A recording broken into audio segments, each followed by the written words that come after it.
Ahora vamos a escuchar una voz joven, una voz fresca, lo que podemos llamar la rama femenina de los Pinos Nuevos, Rosa María Payá.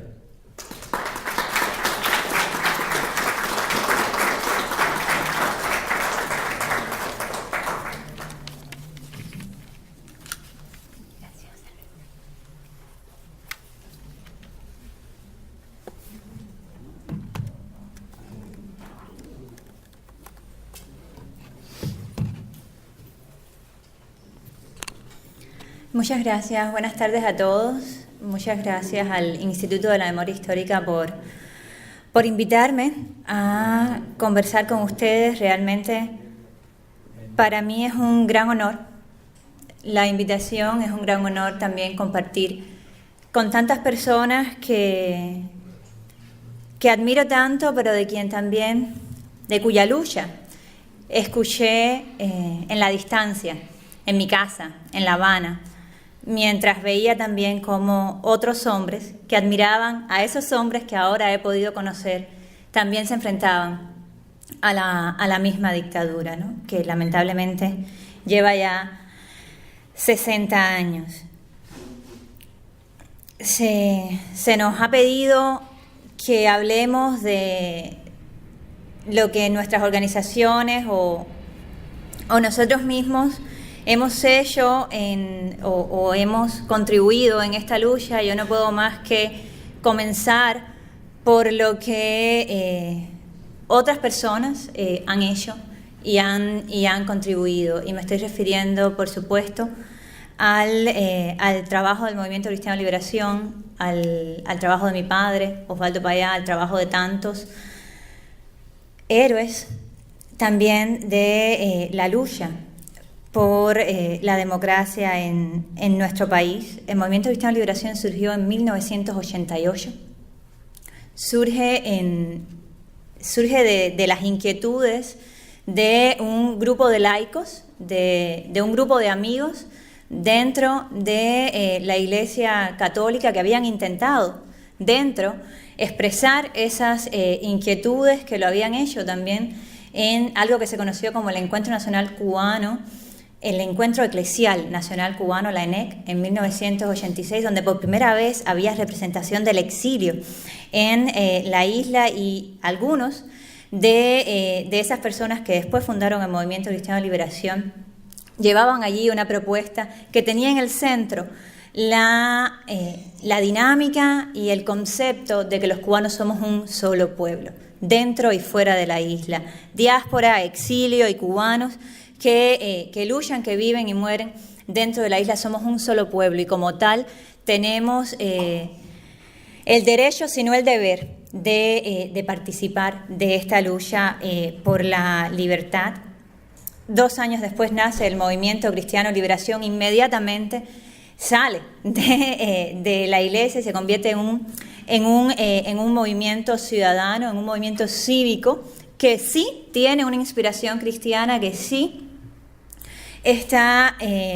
definido por su carácter humanista cristiano, pero que no tiene una dimensión confesional, en el cual podían y pueden militar personas de cualquier creencia o no creyentes, siempre y cuando estuvieran de acuerdo en las ideas pacíficas de cambio, de transformación, pacífica sí, pero radical, de la sociedad cubana hacia una democracia pluripartidista, y la gesta quizás más importante del Movimiento Cristiano de Liberación es una que no pertenece solamente al Movimiento Cristiano de Liberación, que pertenece en gran parte a la ciudadanía cubana, también a muchos en el exilio cubano, y me estoy refiriendo al Proyecto Varela. El Proyecto Varela, que simplemente le decía al régimen: aquí hay una grieta en ese panfleto que ustedes llaman Constitución y que nadie nunca ha elegido, pero que supuestamente rige este país. Ahí hay una grieta. Ahí dice que los cubanos podemos tener iniciativa legal y podemos promover nuevas leyes, que solo necesitamos ser 10.000. Y así muchísimos cubanos se dieron a la tarea de convencer a muchos otros cubanos no de firmar el proyecto Varela. Eso era la herramienta técnica, digamos. Eso era el gesto. Lo realmente liberador del proyecto Varela era convencer a los cubanos de que eso, de lo cual nos habían convencido que no era posible, que era lograr el cambio en nuestro país, realmente estaba al alcance de nuestras manos y dependía de cada uno de nosotros dar el paso. Por eso tenía tantas dimensiones liberadoras y tiene tantas dimensiones liberadoras el proyecto Varela,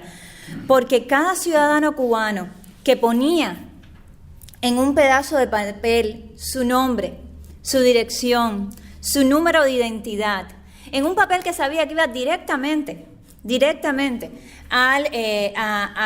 la dictadura cubana, directamente al conocimiento de las temibles fuerzas represivas del G2 cubano. Cada cubano que daba ese paso y enfrentaba en primer lugar su propio miedo, ese cubano era una persona distinta de ahí en adelante. Y ¿saben? Lo hicieron decenas de miles de cubanos, en un momento donde tener celular en Cuba era un delito,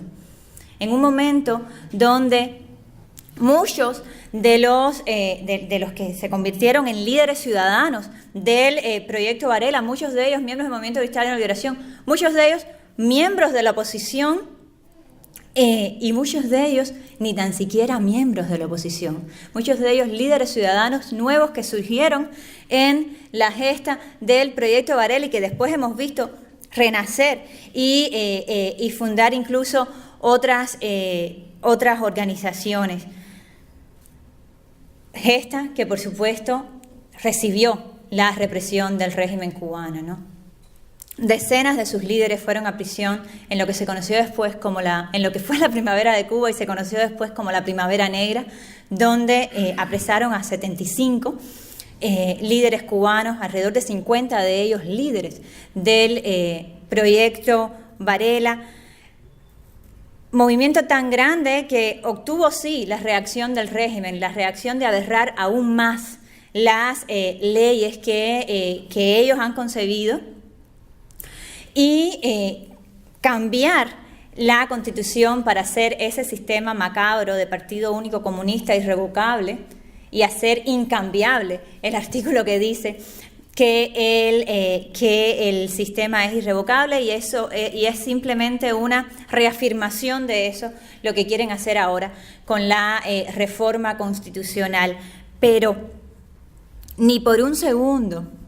en la cabeza de mi padre, ni en la de ninguno de los líderes del proyecto Varela, como José Daniel Ferrer, como Tony Díaz, como Regis Iglesias, en la cabeza de ninguno de los líderes del proyecto Varela estaba que el régimen cubano iba a ser un gesto de buena voluntad. En la cabeza de todos los que luchan pacíficamente dentro y fuera de la isla está muy claro que hay que forzar a ese sistema, que hay que arrinconarlos y llevarlos al punto en el cual no les quede otro remedio que someterse a la voluntad soberana de la ciudadanía. Y después que ese régimen asesina a mi padre en el año 2012, en un atentado en el que asesinaron también a Harold Cepero, otro de los líderes del proyecto Varela, que tenía 32 años en el momento de ser asesinado, que fue expulsado de la universidad porque llevó aquel papelito a su clase y dijo: miren, esto es maravilloso, ¿por qué no lo discutimos? Y fue sacado a empujones de los muros de la universidad después de que nuestras dos familias y yo creo también que la oposición cubana sufren el golpe que sufrieron con el asesinato de mi padre. Nosotros hemos querido mantener y reafirmar esa idea que entendemos es liberadora, y es la idea de la participación ciudadana. Y de eso se trata, Cuba Decide. Cuba Decide es esta plataforma que luego fundamos no como un movimiento, sino como una campaña en la que gracias a Dios en los últimos 3 años hemos tenido pequeñas victorias, pero victorias que son irrefutables. Y la primera de ellas, y una que nos enorgullece muchísimo, es la de haber ido a poco tiempo de fundar la campaña al Encuentro Nacional Cubano y haber obtenido el apoyo de todos los que allí estaban a la herramienta técnica del plebiscito para cambiar el sistema, el apoyo de las organizaciones, de muchas de las organizaciones, incluidas las más numerosas dentro del país, como es UNPACU, como es el Partido por la Democracia, Pedro Luis Volchel, que nos llenan de honor con su apoyo a la promoción de la campaña, el apoyo de las organizaciones fuera de la isla, como el Movimiento Democracia y como tantas otras, muchas de ellas aquí presentes también. El apoyo de muchos en una región que creíamos perdida, que es América Latina, hacia el cambio de sistema en Cuba a través de la plataforma Cuba Decide, a través de la red latinoamericana de jóvenes por la democracia que potenciamos en 20 países, que inauguró el premio Payá, que llevó a Almagro, o intentó llevar al secretario general de la OEA a La Habana, que llevó a expresidentes latinoamericanos a La Habana y que ha creado una coalición que ahora apoya de manera pública y definitiva el cambio de sistema en Cuba a través de la plataforma Cuba Decide. Se me ha acabado el tiempo, pero yo quisiera terminar con unas palabras que decía mi padre en un documento que publicó unos años antes de ser asesinado. Son muy corticas, pero yo creo que de alguna manera encarnan el sentimiento que estamos viviendo el día de hoy y esa reafirmación que el Instituto de la Memoria Histórica quiere hacer.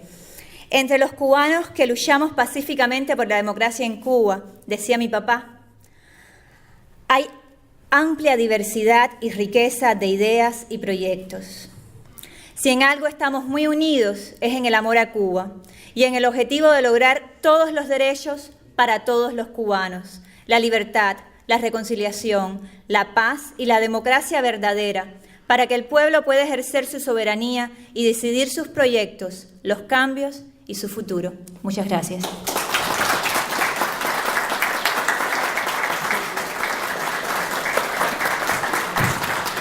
Brillante, todos los caminos son válidos. Brillante y esperanza renovada, porque la juventud está señalándonos la sucesión.